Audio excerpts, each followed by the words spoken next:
Em sentença do juiz Sérgio Moro, o ex-presidente Luiz Inácio Lula da Silva foi condenado a 9 anos e meio de prisão. O Fantástico explica agora quais foram os tipos de provas usados por Moro para chegar a essa decisão inédita. Se alguém tiver uma prova contra mim, por favor, diga.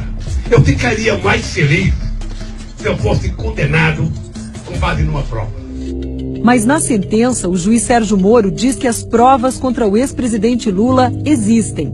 E ele as detalha nas mais de 200 páginas da decisão. Moro condenou Lula a 9 anos e 6 meses de prisão pelos crimes de corrupção e lavagem de dinheiro, por ter recebido da OAS um apartamento triplex neste edifício, no Guarujá.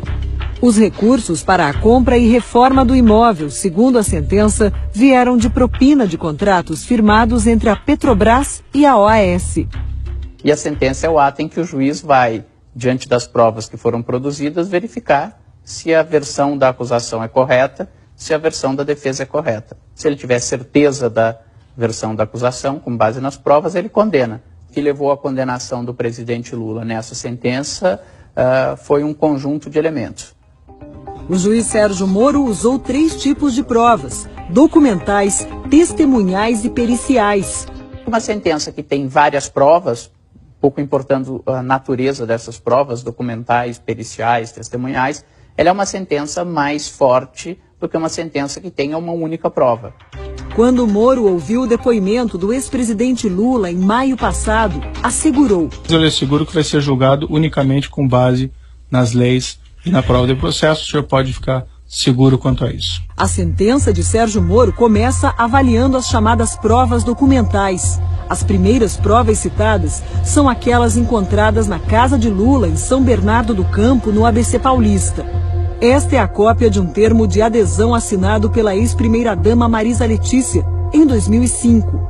O documento mostra a intenção em comprar um apartamento neste prédio, no Guarujá, litoral de São Paulo. Marisa, que morreu em fevereiro passado, se interessou pela unidade número 141. O casal guardava em casa um segundo termo, sem assinatura. O papel indica o interesse também pelo apartamento número 174. O prédio estava sendo construído pela Bancop, a cooperativa habitacional dos bancários de São Paulo. E na sede da Bancop foi encontrada mais uma prova que está na sentença: uma ficha de inscrição para adquirir uma cota no prédio do Guarujá, com data de 2005, em nome da ex-primeira-dama Marisa. Existe uma rasura no campo onde aparece o número do apartamento em que Marisa e Lula estavam interessados. A Polícia Federal periciou o documento. Os peritos concluíram que a proposta originalmente foi preenchida com o número 174. 174 é a unidade que corresponde ao triplex, com 215 metros quadrados de frente para o mar nos últimos andares do edifício. O número foi rasurado para 141, um imóvel menor, de 85 metros quadrados nos fundos do prédio. Com base nas provas, Moro conclui na sentença: havia intenção oculta de aquisição do apartamento 174, ou seja, o triplex. Na decisão, o juiz Sérgio Moro afirma que as investigações mostraram que Lula e Marisa pagaram 50 das 70 prestações do apartamento mais simples, o 141, e que o casal parou de fazer os depósitos em 2009. Na mesma época, a cooperativa Bancop, que estava com dificuldades financeiras, entregou o prédio para a OAS.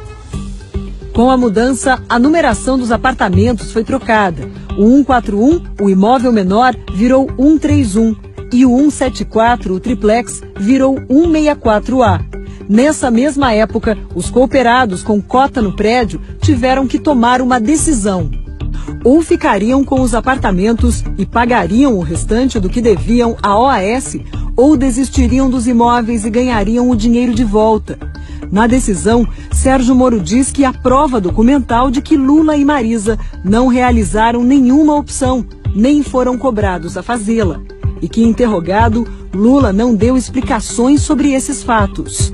Ele soma tudo isso com o fato de que ele diz que houve uma reforma personalíssima, uma reforma que mesmo funcionários da OAS disseram que é uma reforma absolutamente atípica para os padrões da construtora. O juiz Sérgio Moro enumera notas fiscais da reforma, todas emitidas para a OAS, para comprovar que a empresa pagou pelas obras. Moro conclui: os custos atingiram mais de R$1 milhão e incluíram a instalação de elevador privativo, cozinhas, armários, ampliação do deck da piscina e até eletrodomésticos. O juiz também usou como provas depoimentos de réus e testemunhas. Entre acusação e defesa, mais de 70 pessoas foram ouvidas por Moro neste processo. A engenheira da OAS, Marilza Marques, afirmou que esteve com dona Marisa Letícia no apartamento e que a ex-primeira-dama era tratada como dona do triplex. A senhora pode responder essa questão? Afinal, ele era tratada como uma adquirente potencial ou uma pessoa para a qual o imóvel já havia sido destinado?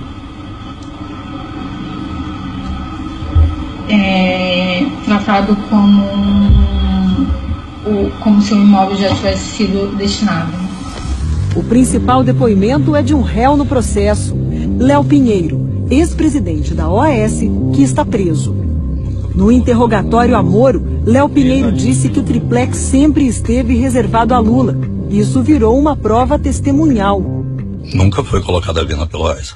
Desde lá de 2009. Desde 2009. Eu tinha uma orientação para não colocar à venda, que pertenceria à família do presidente. Léo Pinheiro disse também que foi o próprio ex-presidente que pediu para conhecer o imóvel. E ele disse: olha, eu gostaria de ir com minha esposa visitar o apartamento. Você pode designar alguém e tal? Eu disse: não, absolutamente, presidente, eu vou pessoalmente. Esta foto de 2014, revelada pelo Jornal Nacional, mostra Lula e Léo Pinheiro no triplex. Depois dessa visita, começou a reforma, que incluiu a instalação de um elevador e a construção de um deck com piscina. Outros dois ex-executivos da OAS, Paulo Gordilho e Roberto Ferreira, afirmaram ao juiz Moro que acompanharam a ex-primeira-dama e um dos filhos, Fábio, numa outra visita ao apartamento. Pediram para botar uma cobertura na área da churrasqueira, transformar a sauna, que eles não usavam, em depósito, pedindo para aumentar o deck, pedindo para botar um filme refletivo no vidro, que circundava a piscina lá em cima. Uma mensagem trocada entre Gordilho e Léo Pinheiro, obtida depois da apreensão do celular do ex-presidente da OAS, é outra prova documental citada na sentença. Nela, os ex-executivos discutem a reforma do sítio de Atibaia, mas também tratam do triplex, porque as cozinhas dos dois imóveis, pagas pela empreiteira, foram encomendadas à mesma empresa. O projeto da cozinha do chefe está pronto. Se marcar com a madame, pode ser a hora que quiser. Amanhã, às 19 horas, vou confirmar. Seria bom também ver se o de Guarujá está pronto. Guarujá também está pronto. No depoimento, Léo Pinheiro foi questionado sobre a mensagem. Quem que é madame aqui que foi referido? A ex-primeira-dama. Para Moro, não há dúvida. As provas confirmam a tese da acusação de que o apartamento 164A triplex foi atribuído ao ex-presidente e à sua esposa desde o início da contratação e que as reformas no imóvel foram feitas para atendê-los especificamente. A defesa de Lula contestou pontos da sentença. Criticou a validade do depoimento de Léo Pinheiro, que colaborou com a justiça e tenta fechar um acordo de delação premiada. A sentença despreza o depoimento de 73 testemunhas que foram ouvidas ao longo de 24 audiências, despreza provas documentais e dá força da validade jurídica a papéis que não deveriam ter e, sobretudo, ao depoimento de um delator informal cujo depoimento mereceu 29 parágrafos na sentença, ao passo que a prova da inocência que nós apresentamos mereceu 5 singelos parágrafos da sentença. Mas no entendimento da justiça, o fato de alguém ser um criminoso não significa que não possa dizer a verdade.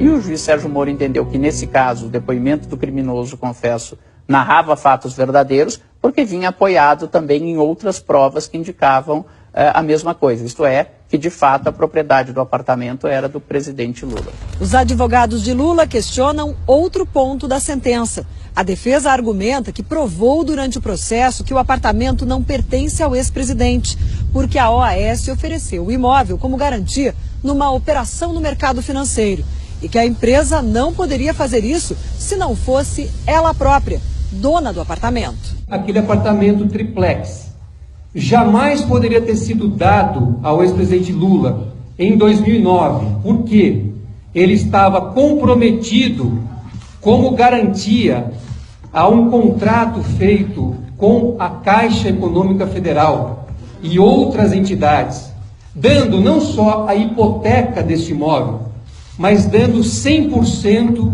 dos direitos econômicos e financeiros do imóvel a um fundo ligado à Caixa. Esta prova foi simplesmente tratada de forma superficial e claramente sem nenhum interesse pelo juízo.